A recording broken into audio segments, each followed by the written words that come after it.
Assalamualaikum warahmatullahi wabarakatuh. Perkenalkan, nama saya Ahmad Farhan, NIM 21086130, Prodi Penjaskesrek, Fakultas Ilmu Keolahragaan Universitas Negeri Padang. Baiklah, dalam video kali ini saya akan menjelaskan rangkuman semua materi dari mata kuliah filsafat olahraga. Yang pertama, pengertian filsafat olahraga merupakan pemikiran tentang keterlibatan manusia dalam aktivitas jasmani, mengkaji pendidikan jasmani dan olahraga dari berbagai posisi. Pemikiran filsafat akan mendukung penjelasan dan pemahaman tentang nilai, tujuan, dan cakupan pendidikan jasmani dan olahraga. Konsep ini bersifat abstrak, walaupun tidak tahu bahwa konsep ini abstrak, tetapi di dalam konsep ini ada makna tertentu, walau perbedaan makna pada setiap individu berbeda tentang ini. Baiklah, yang kedua, sejarah perkembangan filsafat. Perkembangan filsafat dapat dikelompokkan dalam beberapa periode sebagai berikut. Yang pertama, zaman Yunani klasik. Periode filsafat Yunani ini memegang peran yang krusial dalam sejarah peradaban manusia, karena pada waktu itu terjadi perubahan besar dalam pola pemikiran manusia dari mitos-mitos kepada pemikiran-pemikiran yang rasional. Setelah abad ke-6 sebelum Masehi, ketika filsafat tampil ke pentas dunia, mitos dan dongeng sekian lama diyakini sebagai yang menjelaskan gejala-gejala dan teka-teki antar manusia dengan alam sekitar dan dengan alam gaib dianggap runtuh. Baiklah, yang kedua, zaman pra-Yunani kuno. Mitologi dianggap sebagai dasar kuat untuk menjelaskan segala sesuatu dalam alam, dan bahkan menjelaskan teka-teki alam semesta. Lewat cara ini, manusia sudah memulai dilatih untuk berpikir. Kesastraan Yunani sebelum filsafat secara formal lahir sudah karya-karya besar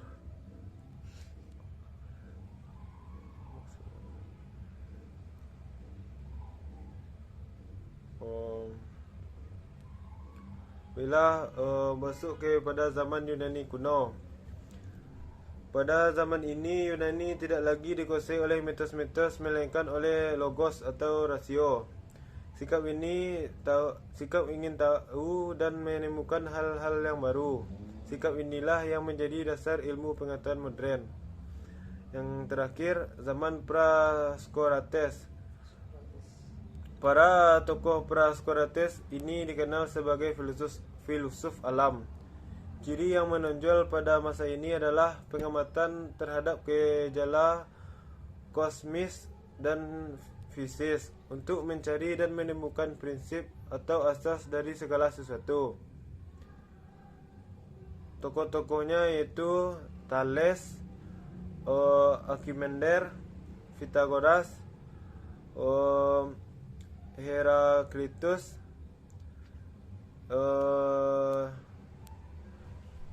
dan lain-lain. Baiklah, yang poin E, filsafat abad pertengahan. Abad pertengahan ditandai dengan teorisme, dan para pengemban utama adalah para teolog. Ilmu-ilmu atau filsafat dilihat sebagai pelayan agama, dan terjadi kemerosotan penemuan-penemuan pada bidang ilmu dan filsafat karena otoritas agama dalam gereja yang terlalu besar dan otoriter. Poin F, kelahiran ilmu pada zaman Renaissance. Zaman Renaissance ditandai oleh zaman kebangkitan dan kelahiran kembali perkembangan peradaban seni, sastra pada masa lalu, sekaligus zaman terbebasnya pemikiran manusia dari berbagai ajaran dogmatis agama.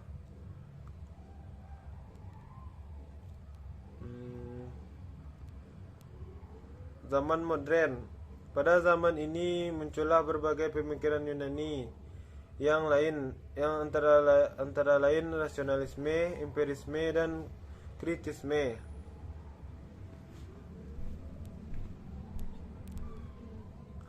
Zaman kontemporer.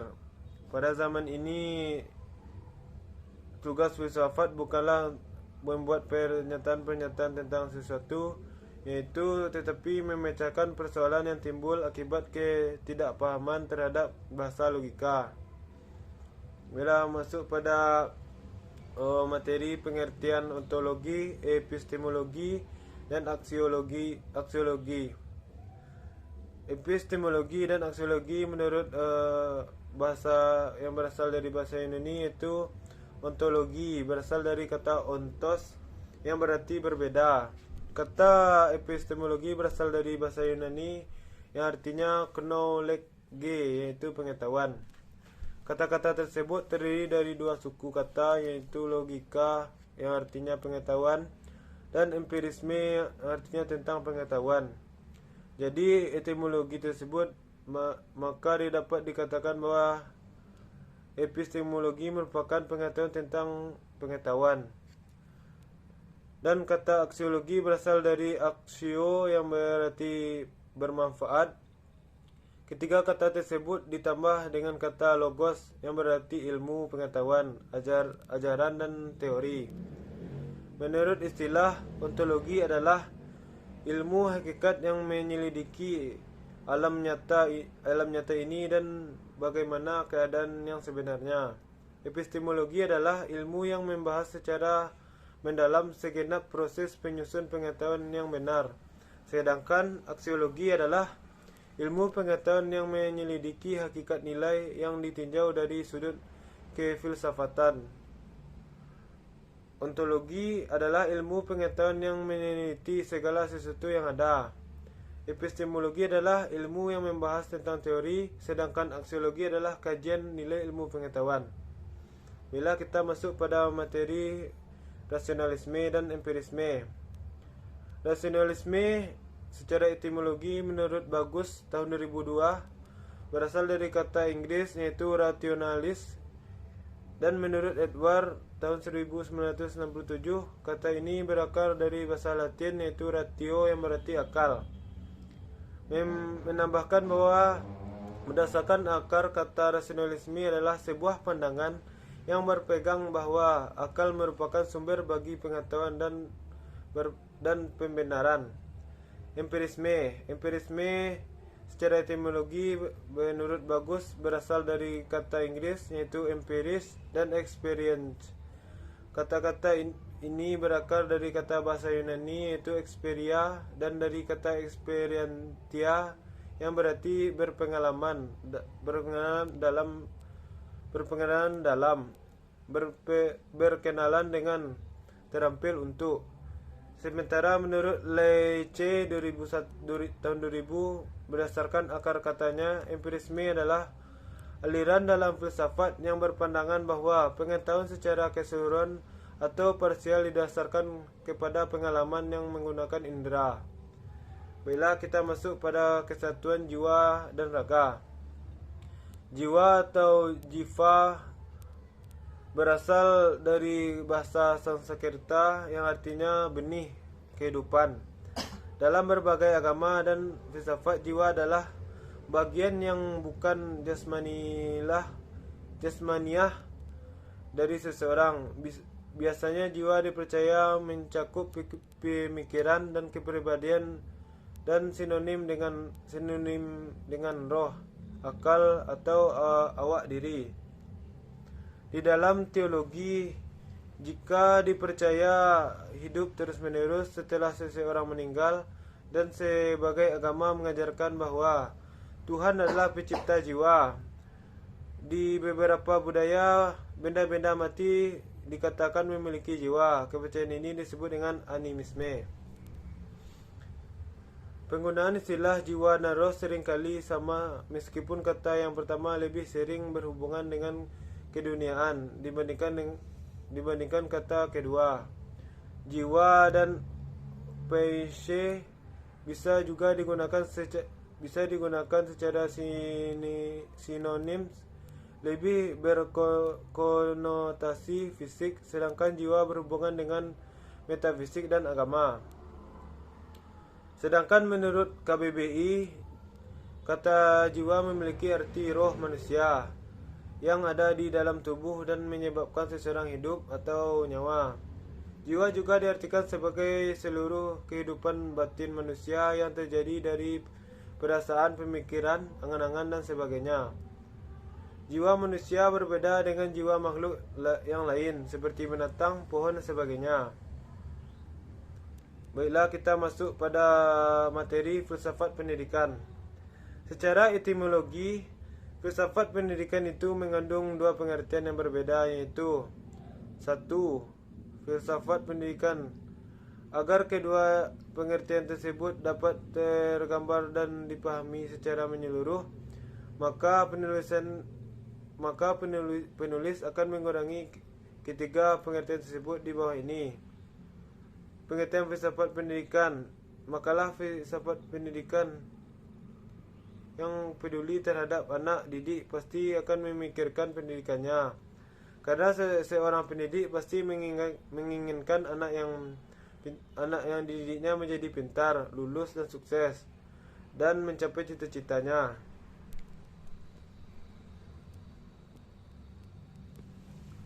Baiklah, kita masuk pada materi play.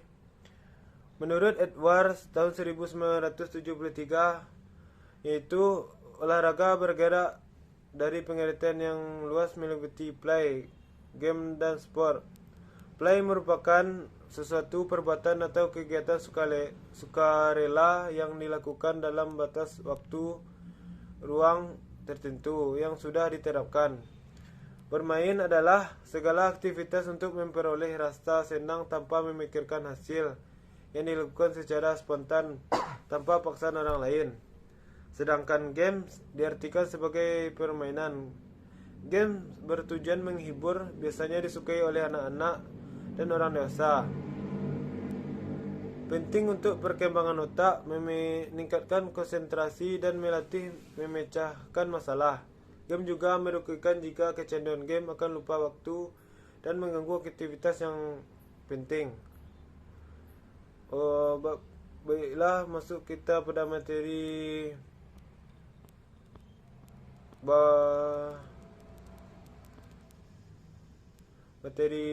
dualisme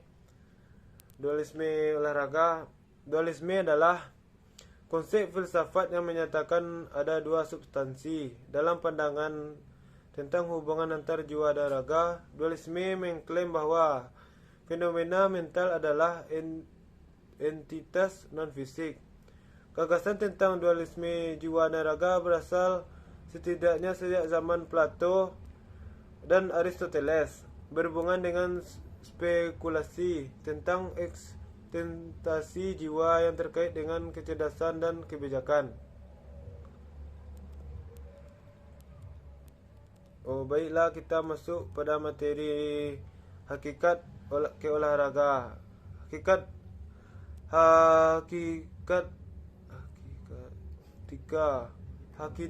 Hakikatetika.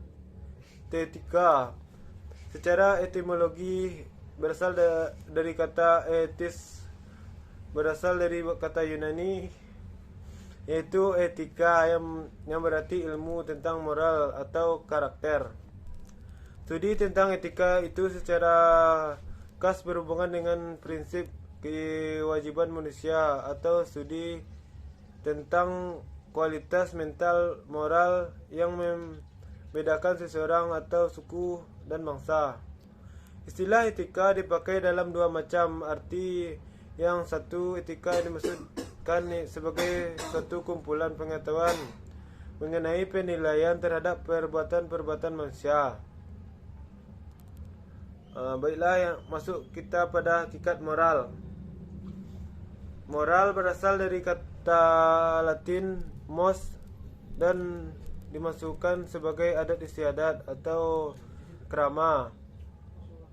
Jika tidak mempunyai potensi untuk secara langsung dapat membuat manusia menjadi lebih baik. Yang ketiga, hakikat karakter.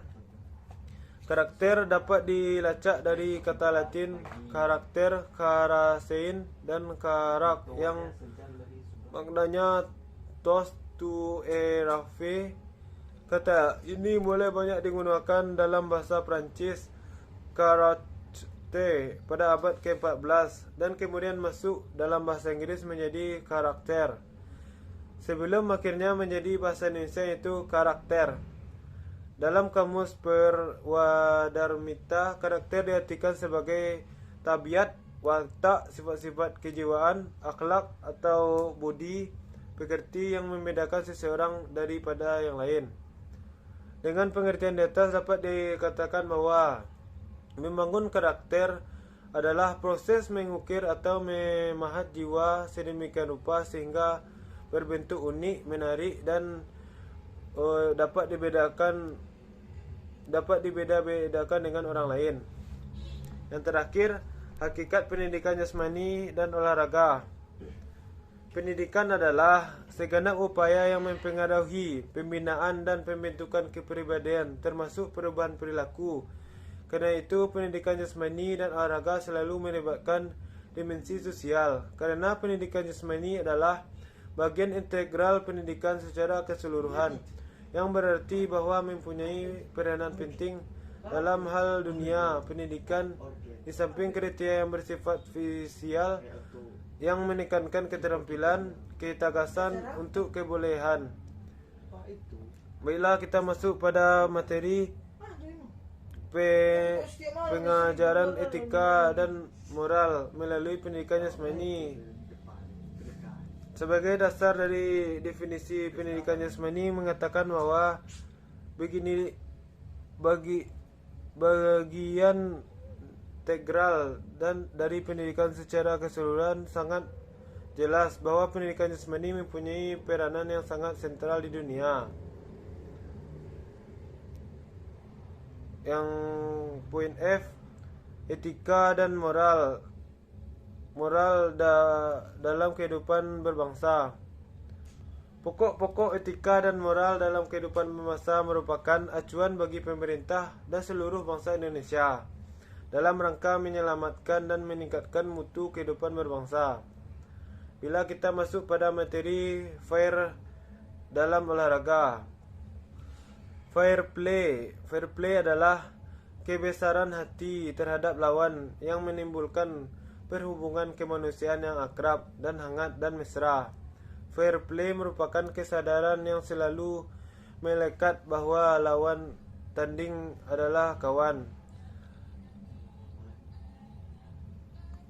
Bila yang B, doping, ditinjau dari aspek etika. Doping adalah penggunaan zat-zat yang menghasilkan efek untuk meningkatkan performa. Zat-zat yang termasuk di dalam doping umumnya dikelompokkan ke dalam tujuan golongan yaitu stimulus, narkotika, anabolik non-steroid, penghalang beta, hormon pedidate, masing-masing memiliki efek samping yang berbeda. Lembaga Anti Doping Indonesia terbentuk yaitu dari Kompas TV sebagai upaya untuk menjaga kemudian olahraga dan nilai-nilai olahraga dari tindakan yang merusak citra olahraga. Departemen Pendidikan Nasional Depkiknas membentuk lembaga anti doping di Jakarta. Lembaga tersebut independen dan terdiri atas para profesional seperti Dr. Dahlan Hukum. Lembaga itu didirikan untuk memerangi doping dalam olahraga.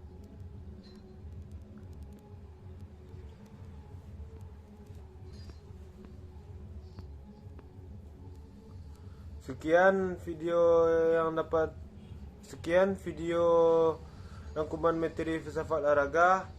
Sekian, terima kasih. Assalamualaikum warahmatullahi wabarakatuh.